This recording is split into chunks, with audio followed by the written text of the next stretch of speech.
Welcome to Sunday Inspiration. I'm Vicki Haddock. And I wanted to create a place for you to connect to your soul and understand that you can transcend all perceived limits in your life. I've learned that the faster you get past what's holding you back, the stronger you become and the braver you are at taking the next leap. And then the higher you rise and create more freedom than you dreamed possible. Connect to your soul's inner longing, be guided by it, and let go of the weight that's holding you back, and ignite the fire in your soul.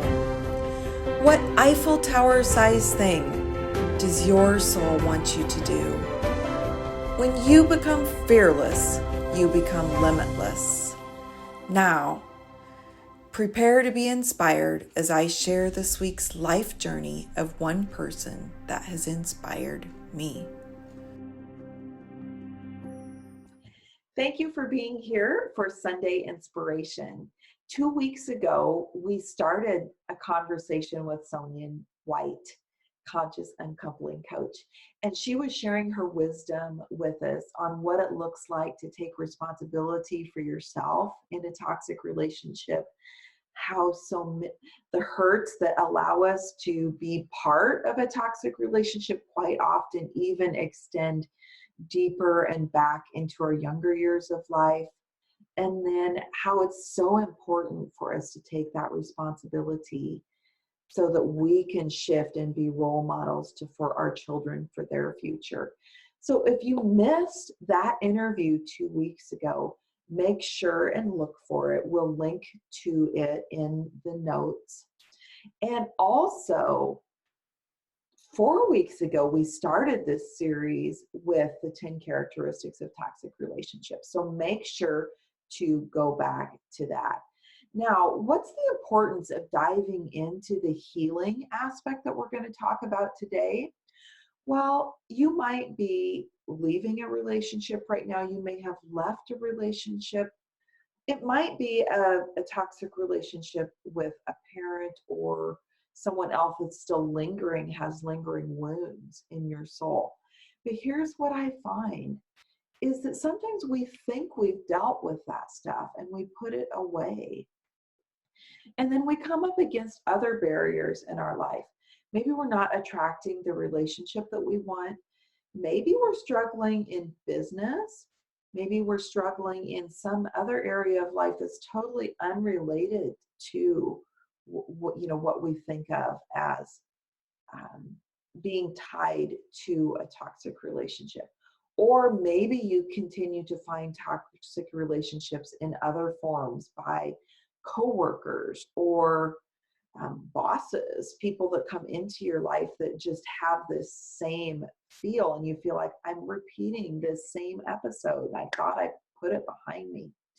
Well, all of that is very characteristic when we have not healed the deeper wounds inside of us. So that's part of what my conversation with Sonyan is going to talk about today, is healing those wounds. And then I'll be back 2 weeks from now to finish up the series and wrap it all together and talk some more about when we hit the barriers in our life, how our outward life is a reflection of our inward life. That's going to be a great conversation another 2 weeks from today. So welcome, Sonyan, and we'll continue our conversation where we left off last time. So Sonyan, we have just been having this amazing conversation where we dive so deep into all of these things. And now I want to bring that around to once someone has the awareness that that something needs to change. Maybe now they've got this awareness that I need to take some responsibility for myself. What happens next, and what does that next phase look like? I think the first area of that is dealing with the emotions.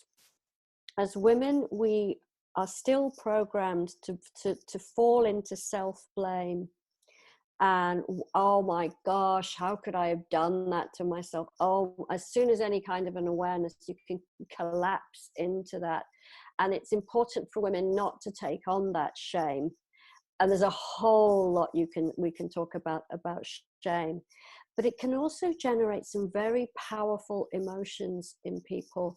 You could generate towering rages, deep sadness and depression, anger, betrayal.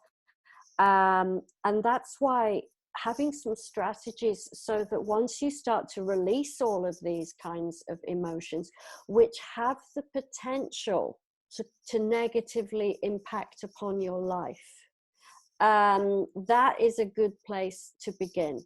So in the conscious uncoupling process, we have certain practices, but if you're not doing that, there's meditation. There's the beginning of the practice of self-care in terms of how doing some exercise so that you can change the hormonal balance in your system, for instance, as well as releasing certain, the stress, so that you can then come at things with a clearer mind. I would strongly suggest as well that you find some sort of spiritual director, whatever that may be. If you're religious, maybe your church or your temple could give you something like that. This is not a journey to do alone. Yeah, that's a message that I want to get out there, because much of my journey through that process was alone, and then but it also led me to becoming a coach today. And I see how if I had had someone like you to come in, it would have helped that healing process. It would have accelerated Yes, it. that's the word that I wanted to. We can all, with the best will in the world, be going purposefully off in the wrong direction. The other thing that I see a lot is that you dip into everything. And like, imagine you're a mole and all these little holes in the field, but you've not gone deep into any one.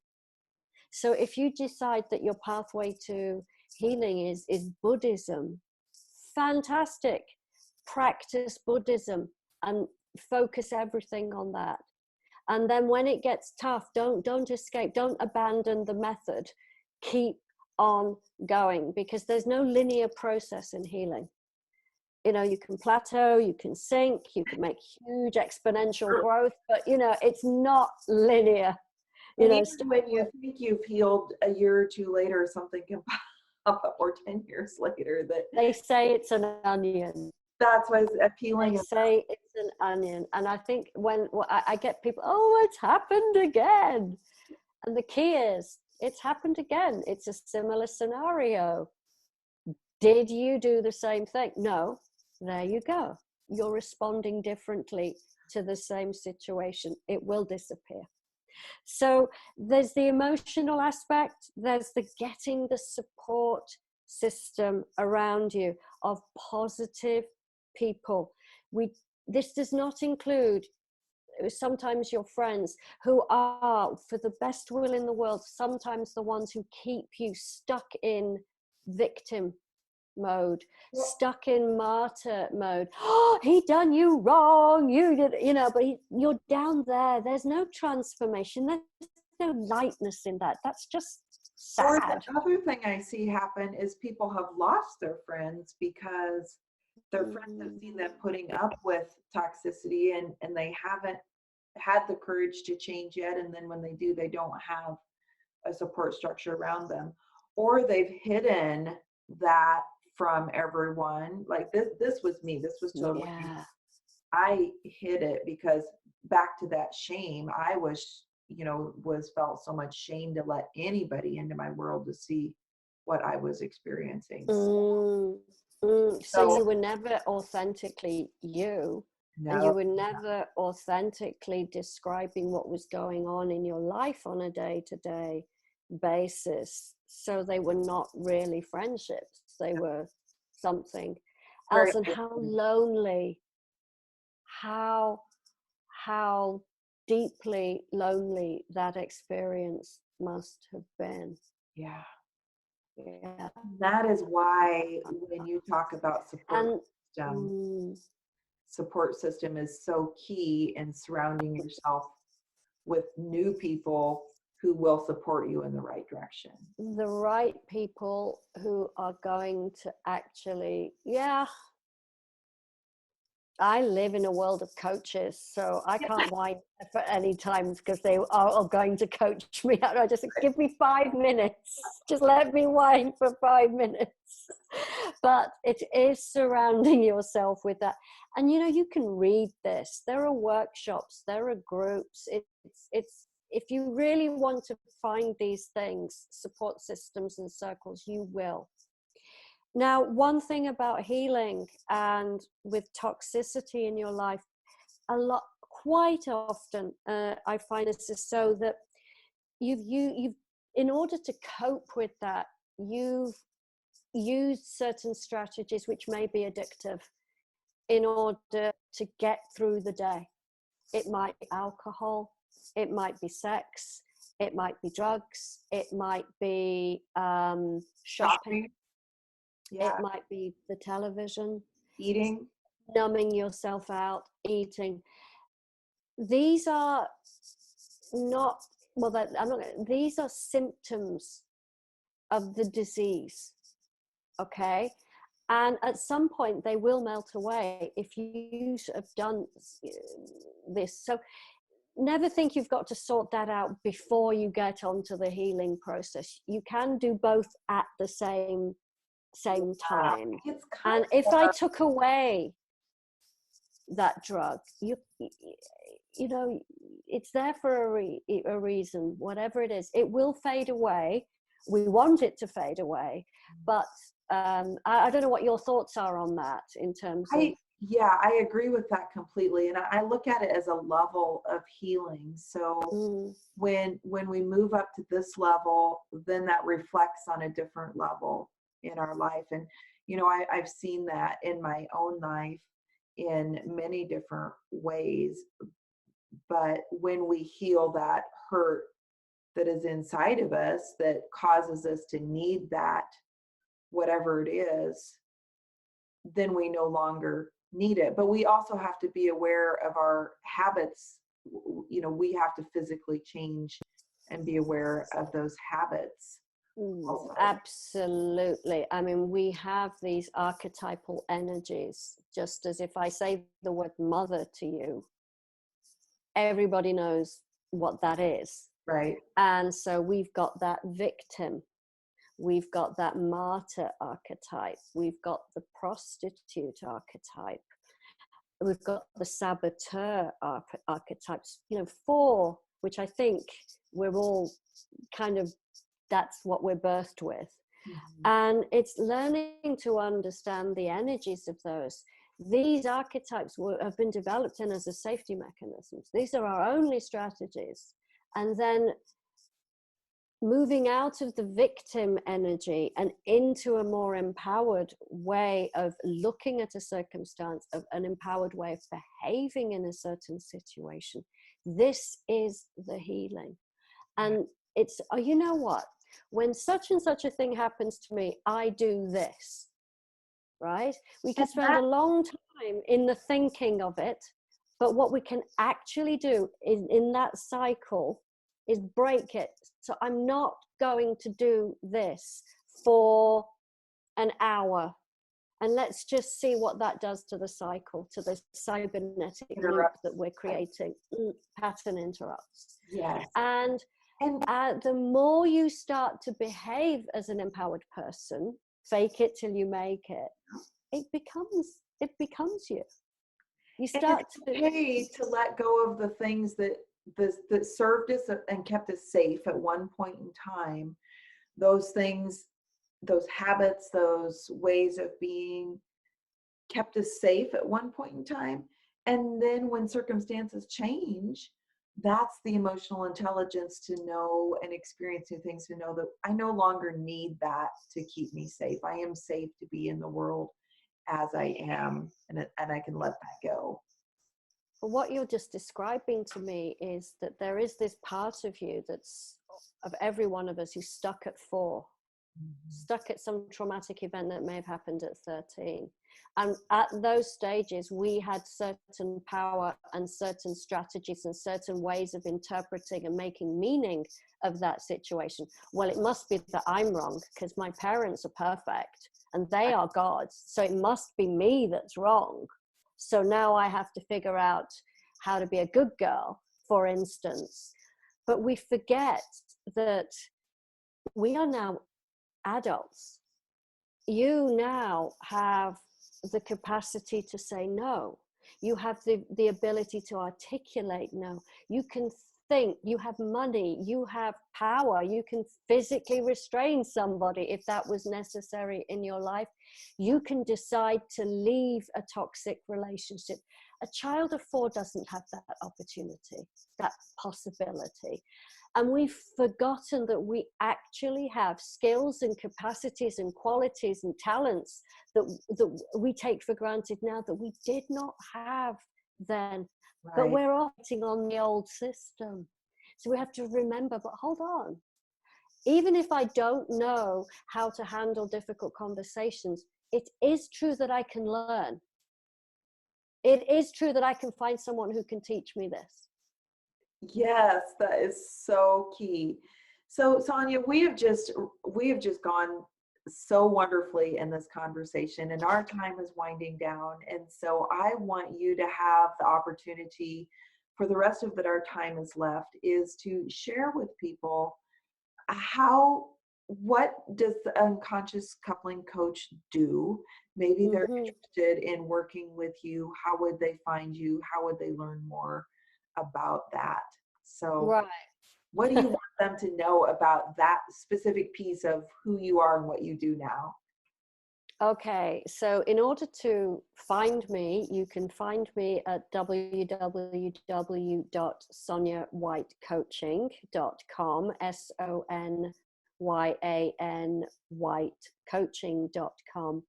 And if you actually wanted to schedule some time with me, it's very easy to do that from my site. As a conscious uncoupling coach, I work with you similar way we have here now over Zoom, which is why I have international clients, and one-on-one working with me, going through the 5 steps of conscious uncoupling at the pace that suits you, but focusing the process to fit in with what's going on in your life, because we all have different divorces and different needs in those divorces. So typically I work with people for at least 10 sessions so that we can go nice and slowly through the process itself. And there are 5 steps, and you wouldn't actually know that I was doing the 5 steps actually, because I'm just weaving whatever is coming and into it. If you're not, I'd love for people to just go to the site, because there's a wealth of information there that you can find out. Conscious uncoupling itself was developed by Catherine Woodward Thomas in America, when she was basically asked to write about how she managed to have this really transformative, peaceful and gracious divorce. And so that's where the 5-step process actually developed. It's effective. It's powerful. Thousands of people have gone through this process and come out of it feeling hopeful for their own futures. They've remembered that actually they wanted to be an artist, for instance, and they've gone on and then made that into their lives.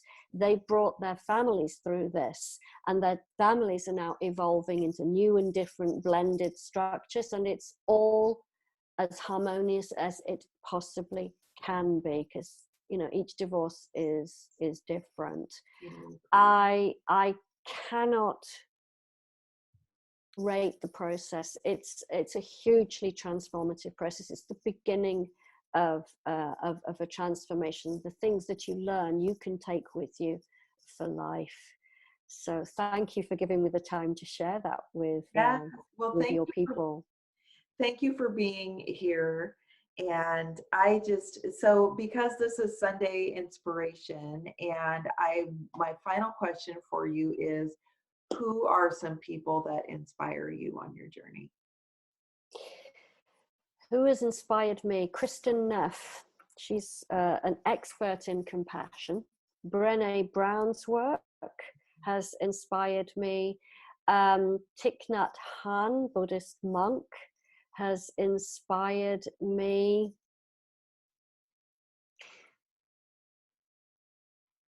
Jesus, as a role model for love and compassion, has inspired me. Now you've asked me, I think that would be a pretty good list. Yeah, that's a beautiful list. Of people and they have come in. Oh, and Byron Katie's work as well, with different things like the expert in compassion and how to harness emotions. That was Pema Chodron as well. So plenty of people have been directors in my life, even though they didn't know it. Yeah, isn't that awesome? Okay. And all of those people, many of those people have books, and so that'd be resources if someone Books is and courses. I've taken courses from these people and certifications from plenty of these people, just so that I could go deeper into their work. So yes. Beautiful. Well, thank you, Sonyan, for being here today. And I'm so honored. I am so grateful that there is somebody like you doing the work that you do, because it's so important. This healing is important for the person, for their families. It's also important for the world. So bless you. thank you, Sonyan. Okay, you take care. Really appreciate Sonyan White being here to share her wisdom with us. And if you want to find out more information about her, make sure you visit her website at www.sonyanwhite.com. That's Sonyan, like Sonia, Sonyon, with an N on the end, Sonyan White. Now, just as a reminder, we're extending this to a 4-part series. And so 2 weeks from today, I'm going to be back to talk a little bit more about healing and how, when we encounter other obstacles or roadblocks in our life, whether it be in relationships or business, we're going to talk about how personal development intersects business development, career development, life development, and how when we hit blocks in our journey forward, the key to dissolving those blocks is to go inside of you to continue to heal the things that have not been healed. So make sure and join me 2 weeks from now. I look forward to talking to you then. In the meantime, have a great Sunday.